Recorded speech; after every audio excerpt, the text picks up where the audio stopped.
What is going on, everybody? It is Ben Miller here with your West Side Lions podcast. It is week 3, and that's right, ladies and gentlemen. It is a win for the Detroit Lions this week against the Arizona Cardinals.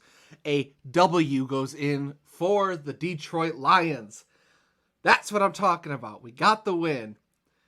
All right. As always, I am your host, your podcast maker. I am Ben. As always, I've got my co-host here, Austin. Austin, how's it going? I'm doing great, Ben. How are you? Whew, feeling much better, dude. Feeling much better this week. We also have a special guest with us this week. We have Jake along with us this week. Jake, how you doing, man? I'm great. Nice. So, we all got a chance to watch and enjoy the Lions win. For a change. So, how did everyone feel about that? Actually getting to watch them win. It was a nice change of pace, that's for sure. Oh my gosh. I know. It was After amazing. having to watch 11 straight losses. It's true. Jake, what'd you think about it? Honestly, it was a great game to watch.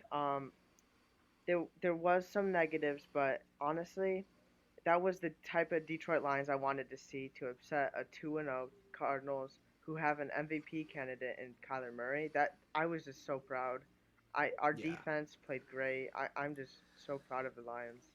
Yeah, I think, when we were recording last week, me and Austin were talking about, is there any chance? Is there any hope? And then the Detroit Lions come out of nowhere and just stun them. So, quick overview of the game. Cardinals versus Lions. The final score was the Lions 26 to the Cardinals 23. Matt Prater sealed the game for us with a game-winning field goal. There were, like Jake said, some negatives on this thing, but there were also some positives. So let's go over a few of those real quick. Jake, take us through them. So some of the positives we have is Jack Fox, our punter, averaged over 50 yards per punt, and for a punter, that's great. That's honestly, it's better than what Sam Martin had going, and Oh yeah, I think getting rid of him was a good decision in the end. absolutely. And Jack Fox is now the NFC Special Teams Player of the Month. I was really upset that he hadn't been the NFC Special Teams Player of the Week for the last few weeks, and then he pulled out of the month. Yes. Yeah, that's what that's I'm talking great. about. Well deserved. Oh my gosh, absolutely. What else we got? We got Jeff Okuda with an interception and a tackle for loss. That was a big interception too. Like that was on DeAndre Hopkins. It was a beautifully run pick. I watched him do that a lot in college. That specific route where he would just kind of snub in and pick the guy off. And I was so happy to watch him do it to the Cardinals and DeAndre Hopkins. And watching that tackle for a loss, like he walloped DeAndre Hopkins reading that screen out. That was so much fun to watch. And honestly, when he got juked out by Kyler Murray, I was like, oh no. Oh yeah. But after that, oh my goodness, I was nothing but proud of him. That interception was beautiful, and that tackle for loss had me standing up. That was great. Oh yeah. Yeah, he definitely started off the game a little rough. The first few throws, they were pretty much going straight for Okuda because it was Okuda one-on-one with DeAndre Hopkins, and there's definitely a disadvantage there for Okuda, but he started to kind of show what he's capable of, and that was really cool to see. But we'll talk a little bit more about Jeff Okuda later on. Next I have is Adrian Peterson with 75 rushing yards, plus that 27-yard run in the beginning. Oh yeah, that was a fun one. I think he had a really underrated game right there. Oh, absolutely. Austin, what was, we talked a lot about the run game, but when you saw Adrian Peterson pull off that run, like, did that get you excited for the run game for this game? Yeah. Yeah, I mean, Peterson coming in, making the 27-yard run, that was huge. I Yeah. mean, still we feel like we struggled in the run department still, but it was Yeah. definitely a great step up over the first 2 weeks. So Yeah, I had a lot of positive feelings after watching that Adrian Peterson run, and then we kind of got the run game stuffed on us a little bit later. But I mean, the Lions did what they needed to do with the run game, and what was interesting to see was it was all Adrian Peterson almost the entire time, except for a few times Kerryon Johnson would come in and block. But otherwise, it was just Adrian Peterson out there. They hardly had DeAndre Swift even out. So mm-hmm. I think they're just going to kind of continue to lead on Adrian Peterson. What do you think? Yeah, I agree. Yeah. I'd like to see them get Swift in there and do some more, but I mean, if just give it to the hot hand, right? Absolutely. I want to see more of Kerryon Johnson and DeAndre Swift though, because we're only gonna have Adrian Peterson for what this season and maybe next season. True. We have a young backfield right there with Kerryon Johnson and DeAndre Swift. I want to see some carries between those two because honestly, this is a make or break year for Kerryon because if he doesn't do anything before week 8, even the trade deadline, he could be going to a new team. Yeah, I agree. I think it's definitely something to think about with them. Um, we'll talk about the run game a little bit later. I'm actually going to steal this next positive from you because it's my favorite thing to ever talk about. It's my boy again, T.J. Hawkinson. Man, this guy's looking good. Oh, absolutely. Absolutely. Did you see him on his press releases? He's got his cutoff shirt showing off his muscles that he got this offseason. Dude is jacked now. He's looking good. He's playing good. TJ Hawkinson had 4 catches for 53 yards, a 13.3 yards per catch average. This guy is on fire when they're giving him the ball. He is on fire. He's the first Lions tight end to have, was it 3 games or 3 or 4 consecutive games with 4 or more catches and 50 yards per game. Like, this kid's already breaking the Lions records. It's his second year in the league. Let's get this guy involved more. He is a stud. You can put also me the down number for 9 ranked. You can tight put end me in. Yeah, you can put me down for a TJ Hawkinson autograph signing whenever he's going to do one. Yeah. All right, I'll let you have it again, Jake. What do we got next? Next we have I honestly think our defensive player of the game, Jamie Collins, who 100%. forced 1 interception to Duron Harmon, and he also had an interception himself. I mean, he had a great game. Yep. He made the PFF graded top 90 club where the PFF grades every player, and all of the people who had a 90 or above rating are all in a single grouping, and he was in that group. This was the first time that the Lions player was in that group this season, and it was good to see it. Jamie Collins played very well. He played very well. I liked seeing that. All right, what we got? What's next? That's it for our positives. I'll throw one more in there. Is that we talked about Jack Fox, who averaged over 50 yards a punt. Matt Prater was just Mr. Reliable again this week. Won the game for us. He was the NFC Special Teams Player of the Week. Like I said, Jack Fox was the NFC Player of the Month, but Matt Prater got this week. So both our kicker and our punter were both NFC Special Teams Player of the something. So that's pretty cool. Our special teams are playing amazing. And then a few other things that I had that were positives from here.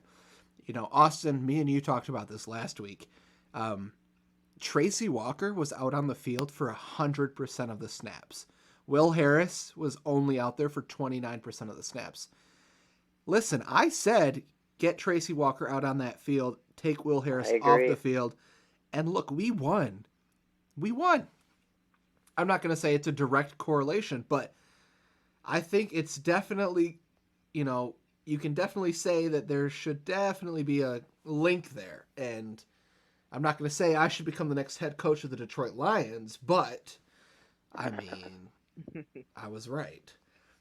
And then I also want to talk about, Detroit Lions had this phrase in the offseason of dagger time. They wanted to be the team that could finish out those drives and finish off the game well and not lose their fourth quarter leads. First two games, they completely just disregarded it. But we actually got to see dagger time working. Do you think that they were able to get dagger time working because they were wanting to work on quote unquote dagger time, or was it just kind of a, that's how the game fell type of a thing? Austin, what do you think on that? I think it's just the way it fell, honestly. I mean, Stafford looked great. That's now his 29th fourth quarter comeback. Right. He's number 5 on the all-time list. Mm-hmm. So, I mean, yeah, he was great. But I think that's just kind of how the game was. Yeah, I agree. I don't buy into the whole dagger time thing. I think that games have a way of playing out, and it's a matter of whether or not you took your foot off the gas pedal or not. And this team loves to play the bend don't break approach, but you can only bend so much until you break. So if you are just continuously putting on the gas, you're not going to be bending. But that's just my opinion on it. Another good thing that happened for this game was Galladay was back and scored a touchdown. Mm-hmm. I think this team really missed him. I think the passing game kind of opened up a little bit more. We still didn't see a whole lot of deep throws except for one that we're going to talk about later. That was a little bit of a double-edged sword on that play, but we'll talk about that later. But they're still not opening up the deep ball quite yet. I think they were probably waiting because Galladay was not 100%, but he's back and he scored a touchdown. He was looking pretty good. So I'm excited to see him. And then one more I have is Penasini, our 6th round defensive tackle.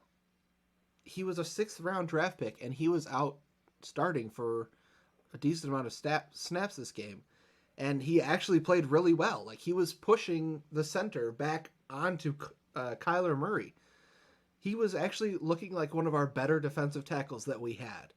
And that was super surprising. Our 6th round draft pick. I will give this to Bob Quinn. He has killed this draft. Killed it. Most of these picks that we have, except for Julian Okwara, I haven't heard a lot from him yet. But all the rest of them, and Logan Stenberg. But the rest of them, they're all pretty much contributing almost right away. So that's pretty cool to see your draft picks all playing out like that. So I'm really happy to see that. So we talked about the positives. It was a good win. You never want to go into a win and say, yeah, they won, but however, there were some buts to that game. The defense and the whole Lions team, they were out on Twitter after the game calling out the world, because the world looks down on the Lions and they're starting to get cocky after one game, saying how, they made that game as an example of what they can do. And while I don't think that they should start getting cocky yet because they won just one game, I think that they have some fire and fuel underneath them. And we'll kind of talk about maybe what that could lead for this team in the future. But let's quickly go over some of the negatives in this game because, like I said, it was overall a decently played game, but there were some things we got to talk about. And first, we're going to talk about the defense, just overall. Austin, what were your thoughts on the defense? Yeah, defense came in. They looked okay to start. They kept them in check a little bit, but I mean, they let them get away in the air. Unfortunately, as you said, they were just planning on the bend don't break mentality, and good for us. That worked out. But yeah, let's see. They allowed 109 yards on the ground and 270 yards in the air. Uh, One thing I think it's definitely we have to mention, and I don't know whether or not this is something that the Detroit Lions are going to continuously do because we're going to do whatever we need to beat the team in front of us, or if this was Matt Patricia just saying, okay, I'll switch the defensive scheme a little bit once. But the first two games, we were in man defensive coverage over 80%. This week, we were only in man defense 55.6% of time. So that's a pretty big decrease, and mm-hmm. and we won. So I don't know if maybe this is something that Matt Patricia is going to say, hey, this worked. Not playing man defense every single snap. But I think it's something that has to be talked about, at least in their meetings, that this possibly might not be the defensive scheme that we need to be running over 80% of the time. Mm-hmm. But we'll see next week. What's your next one? Yeah, we talked a little bit about Jeff Okuda. Yeah, he had an interception and he had the 2 tackles for loss. But I mean, still, for a lot of it, I didn't think he looked great. Yeah, he's still trying to acclimate and get ready for the NFL level. Some miscommunication with players and coaches. I mean, put it up to a little bit of that, but I mean, one-on-one with Hopkins. Hopkins had 10 catches for 137 yards, so I mean, he kind of took it to him. He did. And that's a tough matchup. That's 100% Yeah, one it of is. the worst matchups ever. But did you see the clip of Jeff Okuda running off the field and like tagging in Daryl Roberts to go in for him? And Matt Patricia came over and started yelling at him. Did you see that video? I didn't see that. No. So Jeff Okuda came off the field. Apparently he was winded or something. He needed a break. But apparently he has not realized that in the NFL, you don't get to say when you're done on the field. So he ran off the field, tapped in Daryl Roberts, told him to go on the field, and Matt Patricia came over and reamed him. Then Okuda turned around to T.J. Hawkinson, and T.J. Hawkinson just kind of shrugged his shoulders and said, "Whoop." It was pretty humorous to watch. I'm gonna have to look this up. He's still getting his NFL legs. Like I said before, it was really awesome to see him flash what he has got coming in the future. And the Lions have a great cornerback coming, but it's just kind of tough. So we'll move on from there. What's the next one? Yeah, next is the offensive line. I mean, they looked okay. They weren't great, but I think the one biggest thing for me that stuck out was the holding penalty that just completely wiped away the 53-yard reception to Marvin Hall. Yeah. I mean, I was excited about that. I was cheering, and then oh, there comes the yellow dumb flag. So it's like, what's new? Yeah. So that one was a double-edged sword. It's actually like a triple-edged sword for this one because we threw the ball deep, so I was excited. Marvin Hall caught it for a touchdown.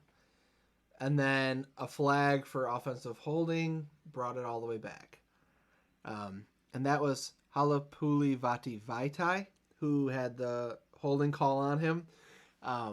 And I was almost happy it happened, though, because we left way too much. If he would have gotten that touchdown, there would have still been almost like 2 minutes left on the clock for the Cardinals to take it down the field and score and then win. So I'm almost happy that it got called back. But let me explain to you real quick what they did with this offensive line today, or for the last game. So our offensive line generally looks like we have Taylor Decker as the left tackle. Our left guard is generally Joe Dahl, but he has been on IR. Our center is Frank Ragnow. Our right guard was Jonah Jackson. And then our right tackle had been Tyrell Crosby because Halapuli Vaitai was on the injury report. Tyrell Crosby, as a backup right tackle, was playing so well that when Vaitai was healthy again, they didn't want to take him out. So what did they do? They, instead of having somebody, because they paid Vaitai a lot of money this offseason. Like, that was one of our big signings, was getting Vaitai at right tackle. And so they had him come in at right guard and push Jonah Jackson to the left guard. And I understand you want to put your best offensive lineman out there, but you're switching up. Like, the offensive line has to have a set stream of reliability between them. And when you start shaking up who's where, the reliability gets flustered and it doesn't become as strong. So Vaitai looked bad as right guard. He just looked bad. Usually guards are a little more, they're more agile, and what he didn't look it at all. He looked awful. He just got bull rushed. He got, people were making play. He just looked bad at right guard. I don't know why you would take Jonah Jackson, who was one of the top rated people on this offensive line, away from right guard to move him to a different position, even if it is just right to left. That's still a big difference from with somebody who's specifically a right guard. I don't like that they did that, and I hope that they change that for this next week, because our offensive line played a lot better when Vaitai was not in it. Even if they had backups in, Vaitai looked bad, and he got Stafford a sack a couple times, and then the big holding penalty. I think Big V might have been wasted money this offseason. Jake, what do you think about Vaitai? He wasn't too bad on the Eagles, but I think we need to focus on building that young offensive line. Mm-hmm. And honestly, I could see him getting cut or traded, because from the looks of it, we don't need him. Yeah, the only issue is I think they said that his contract was, the way that they set it up was it's almost a 2-year contract where they can just get out of it after 2 years. So I think we have to keep him at least for this year and next year. I really wish that there was somewhere that was better for him, but I mean Tyrell Crosby it's been playing very well, and they don't want to have Vaitai start at right tackle. I don't know. They got to figure that out though, because the offensive line is a negative this week, and it's generally been in the positives. So I'm hoping that kind of gets turned around. Austin, yeah. Let's move on to this run game. Let's move on to it, dude. All right. Honestly, for me, the run game was still pretty bad. We averaged 3.3 yards per carry. Carry-on had 3 carries for 16 yards. Peterson, 22 for 75. And Swift only had 1 reception for 19 yards. So, I mean, I guess Peterson's going to be the featured back still. So, yeah, I guess. Just not liking it, but... Yeah, as a Lions fan, I don't get to see it very often, and I usually only see it against us. But I am dying to watch a Detroit Lions running back slip through the line, get around some safeties, and sprint for like a 60, 70-yard run. I have not seen that in so long that I feel like I'm going to start dreaming about it, because I'm just dying to see it so bad. Because we just don't have a consistent run game. We have very good running backs right now, and we get spurts of good running. We can't get consistent good running though, which is got it's such an awful thing and it's so hard to get. But I just want to see the run game be consistent. I I just agree. want to see it be consistent. Agreed. Yeah. Okay. So let's talk a little. You said a little bit about Stafford, but let's talk about Stafford. He had not his best game. No. And if I'm going to be honest, he's not looking like the Stafford that he was last year. Last year he was MVP candidate. Well, the talks at least was he was going to possibly be a MVP candidate if he had stayed healthy. But this Stafford that we've got, I'm not so sure that he deserves to even be in top 15 quarterback this year status. No, I mean, yeah, he wasn't great. He got the job done, but yeah, he definitely missed some key throws that he would have made last year. Um, he was 22 for 31, 232 yards and 2 touchdowns. So I mean, Yeah. not I mean it wasn't terrible numbers, but I mean if you go back through and like you rewatch the game, you can totally tell like a lot of the throws and the Yeah. misses that he had, he should have made. Yep. Um, I agree. And one of the things that I was thinking in this offseason is Stafford's going to pick up right where he left off all during training camp. I heard Stafford's going to pick right up where he left off. And he took from what I can tell, he took a step down. I'm hoping maybe, with not having a lot of preseason or anything, I'm hoping maybe he'll get back there. But right now, I'm not convinced. yeah, I mean it's only week 3, so there's a lot of football yet to come. Uh, he'll get his shoes back though. He'll get going. Yeah. And then And then, yeah, go ahead. yeah. My last negative was red zone attempts. We were 2 for 6. I mean, that's just unacceptable. Yeah. I We think that gotta falls be better in partly the on red zone. yeah, I think that falls partly on Stafford as well. Is some of those red zones we could have had touchdown easy if we would have just maybe thrown it a little bit over the shoulder one way. Or it was just we should have done better. We should have done better in the red zones. We can't have 2 and 6 and you know try to think that we're going to be a winning team. That's just not going to happen. Teams that are winning don't mess up opportunities in the red zone. You just don't. So let's move on now away from the negatives and let's talk about our favorite play of the game. My favorite play of the game was the Jeff Okuda interception. Like I said before, it was so nice being able to see what this kid can do. And it really has me excited for the future of this player. I think he's going to be very good. It was fun to see him come out of his shell a little bit. He's been playing a little worried and almost like he doesn't have the confidence yet. And watching him kind of get his confidence after that interception, it was fun. It was fun to see. So that was my favorite play of the game. Austin, what was yours? My well, I've got two. My first one was the 15-yard pass to Galladay. Um, I mean, just getting him back in there and watching him run around is, I mean, it's so great. Mm-hmm. Gonna be able to watch him progress, and he'll get back in. And then my second was the 53-yard throw to Marvin Hall. Unfortunately, that did get kind of wiped away because of the holding penalty, but it was great to be able to see our long game kind of get started a little bit, and hopefully we'll see some more of that in these next coming weeks. Mm-hmm. Jake, what about you? What was your favorite play? My favorite play of the game was right from the first drive was the Adrian Peterson 27 run, which included that spin move. It's a good way to start the game, and it got me intrigued right from the beginning.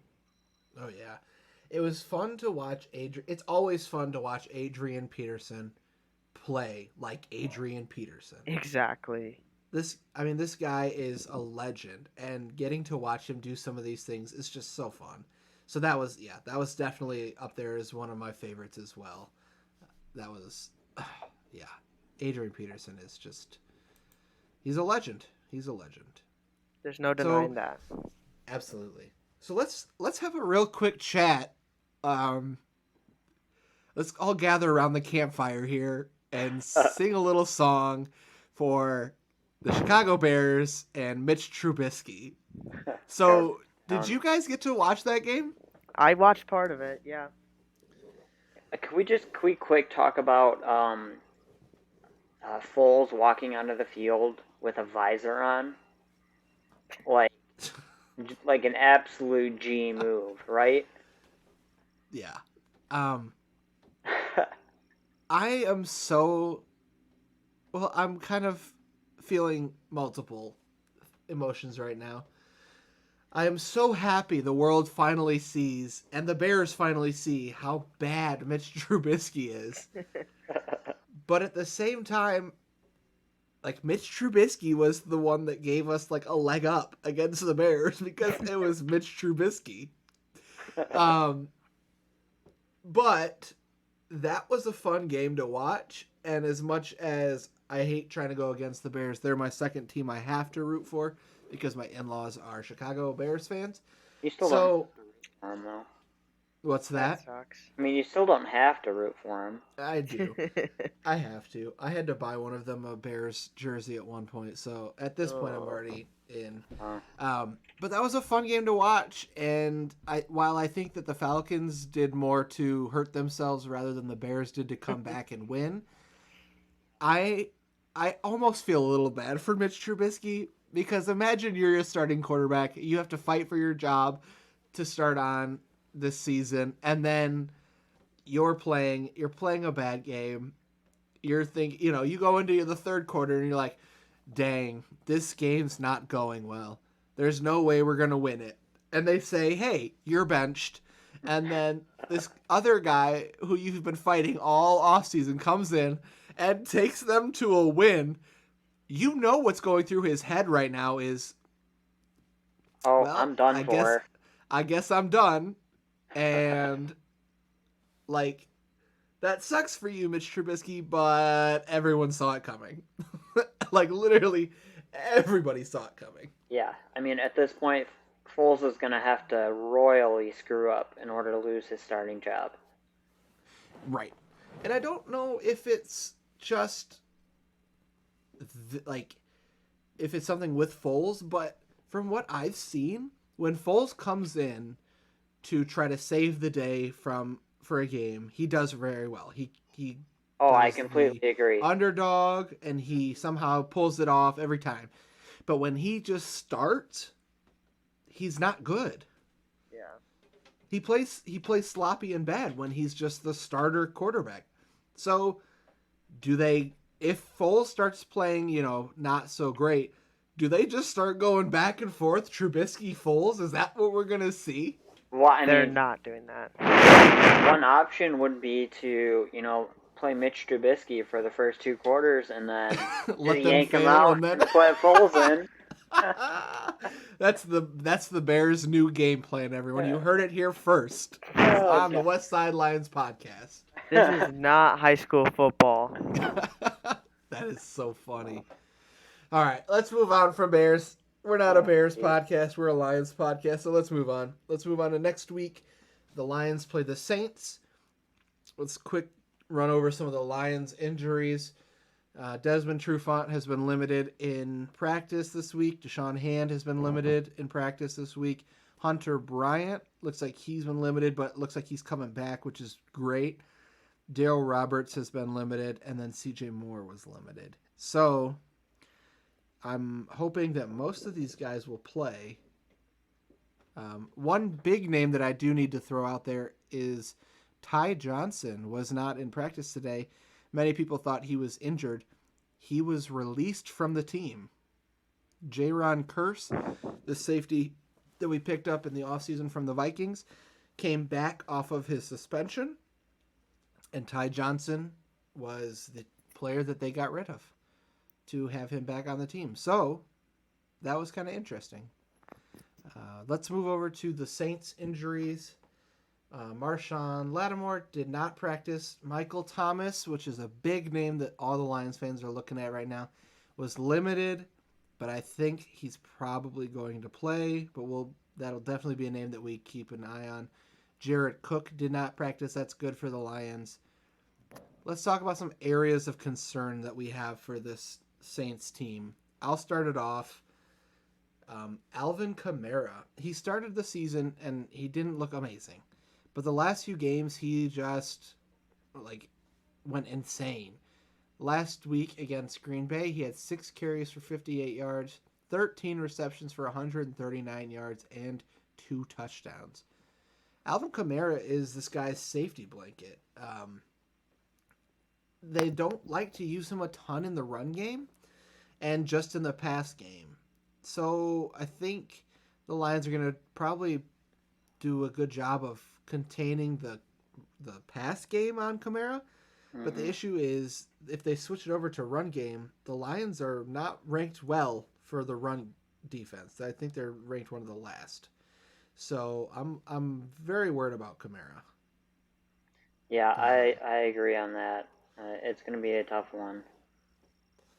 Yeah, and I mean, there's really not much more you got to say about it, except for Kamara is going to be a problem unless they figure out how to stop the run and get somebody on him, almost like, you know how like they do with tight ends. They like to put 2 people on them to make sure that they never catch the ball.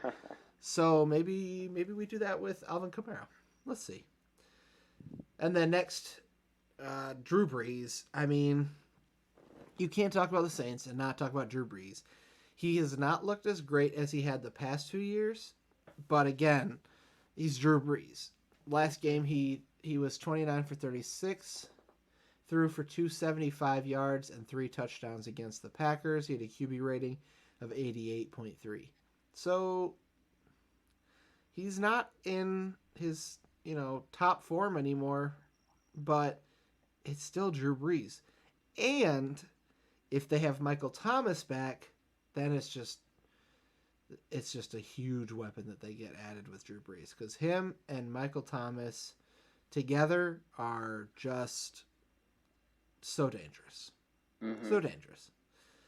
So, Jake, what did the Lions have to do in this game to be able to pull off a victory?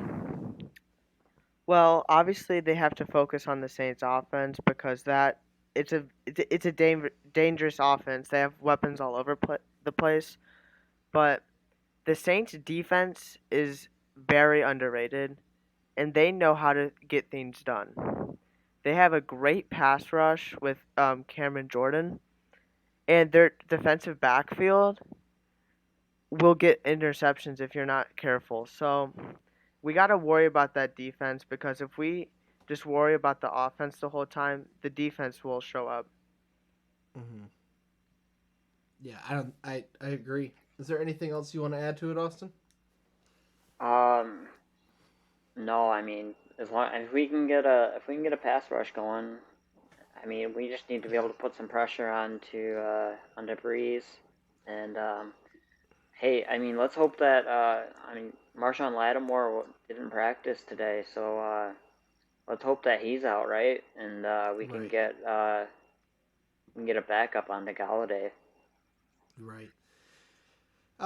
One thing I want to really quick talk to you both about is I was rewatching the games, and it seemed like the game plan for these first 3 games, especially with the quarterbacks that we faced, was have our defensive line contain.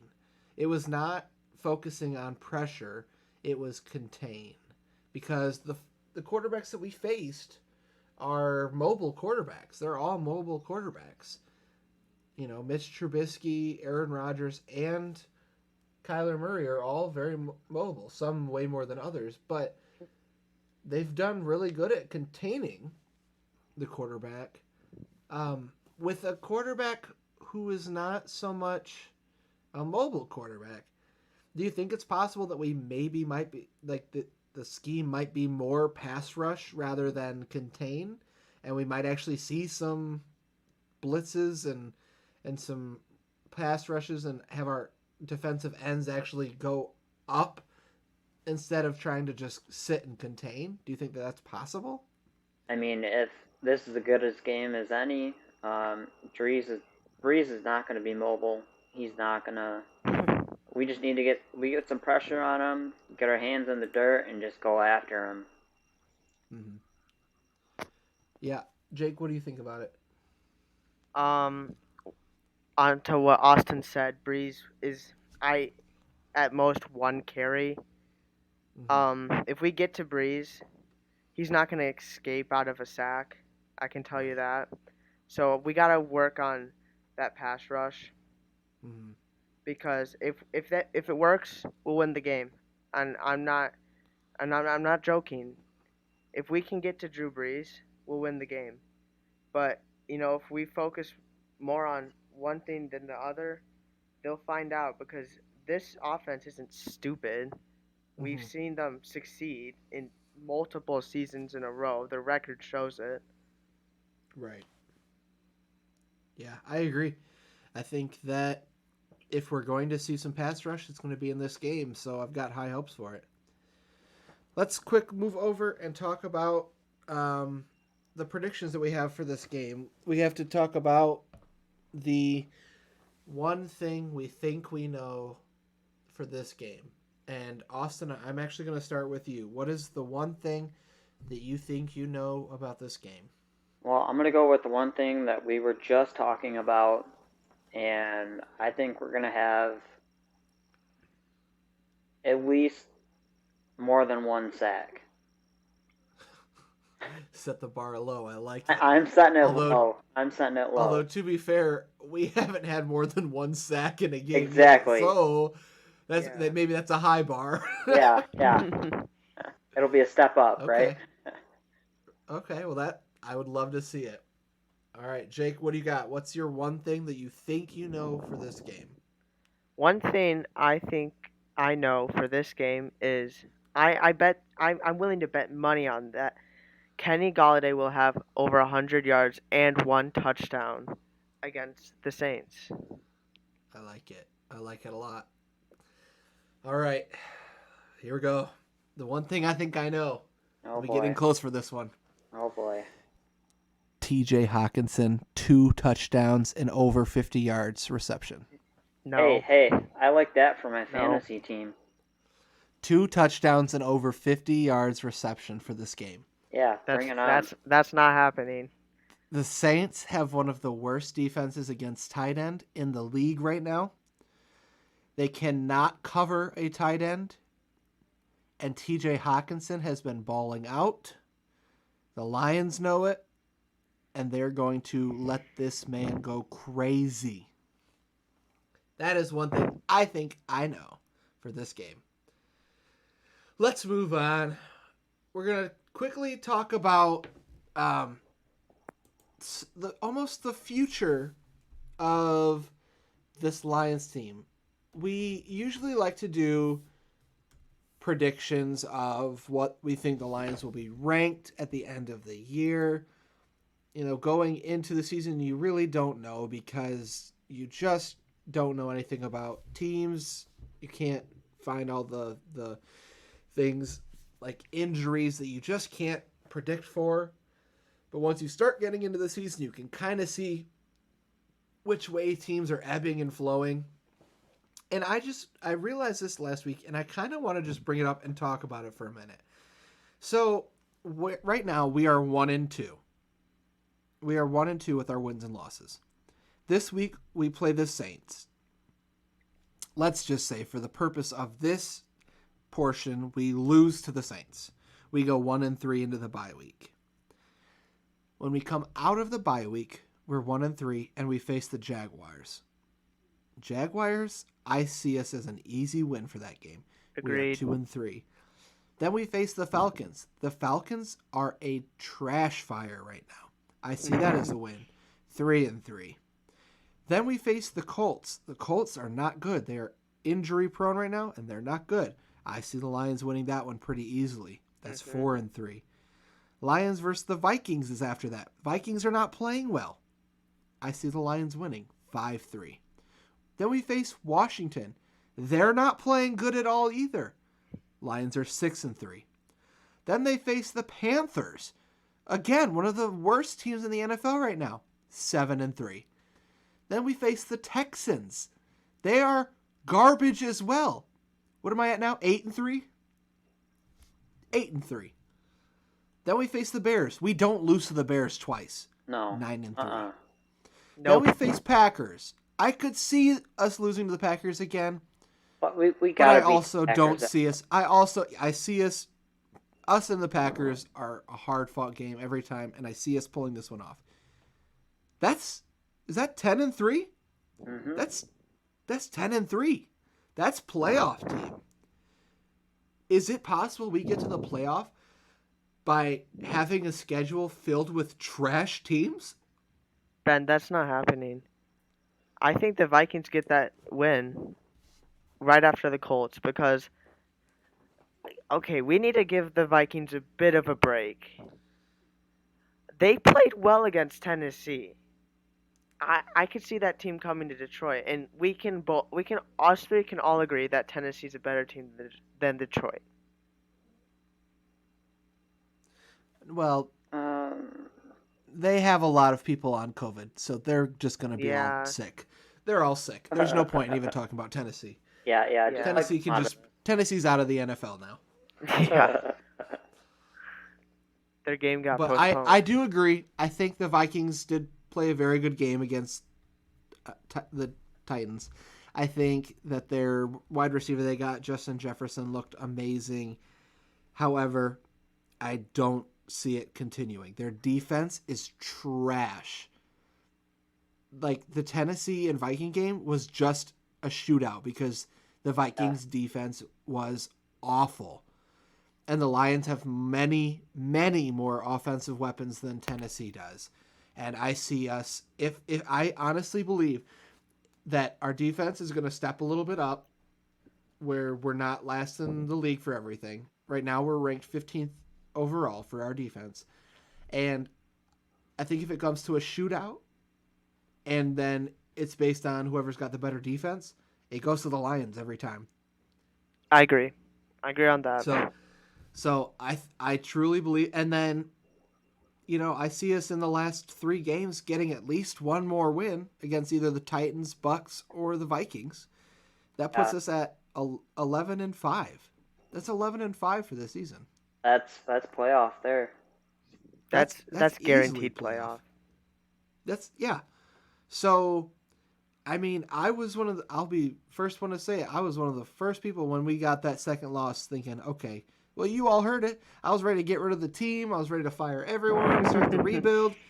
I didn't look at the schedule and see, wow, we still have a very real chance here. So for everyone listening, there's still hope. It's still coming. There is still hope. But hope is the worst thing with these Lions fans. Yeah. So let's move on and let's talk about our underdog prediction for the week. I'm going to have Jake start us out. Who is your underdog team for the week? My underdog team for the week is the Las Vegas Raiders to beat the Buffalo Bills. This Buffalo Bills offense is on fire right now, but we almost saw those Buffalo Bills blow 28-3 lead to the Los Angeles Rams. Mm-hmm. I think John Gruden, if given that opportunity, would do a better coaching job than Sean McVay, which is a bit of a hot take, but I think the Raiders offense with Josh Jacobs at running back could beat the Buffalo Bills. I 100% think so. That should be a fun one to watch for sure. Agreed. Austin, what you got? I got the Colts coming in and wiping the floor with the Bears. I mean, yeah, Mitch Trubisky's on the bench, and he's probably not going to be playing, but with the Colts defense, I still think they'll be able to get it done. Agreed. I want to say real quick, I am convinced right now that the Bears defense is almost back up to the level that it was a few years ago. Yeah, what's happened to No. Khalil Mack? Like, where is he?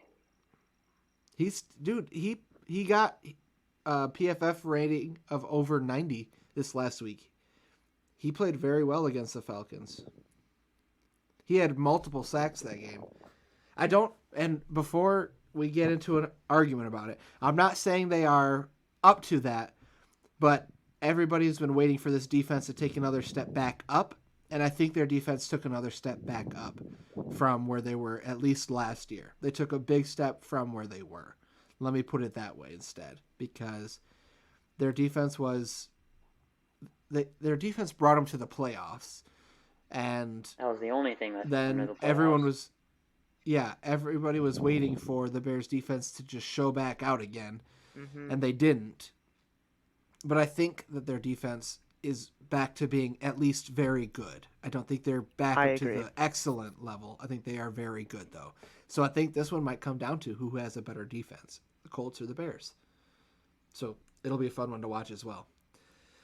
My underdog prediction of the week is the Lions beating the Saints.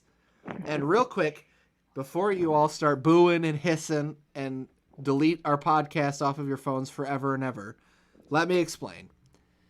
Our defense jumped from being last in the NFL to being 15th in the NFL just from one game difference. We jumped from last to 15th. If our defense can even kind of take another step up like that, we'll at least be up into, that's top 15 defense. Take another step up. We're doing pretty good. This team is hungry for showing people what they're capable of. They're wanting to prove themselves. And I'll also throw this out there. The Lions tend to win the games that people never expect them to win.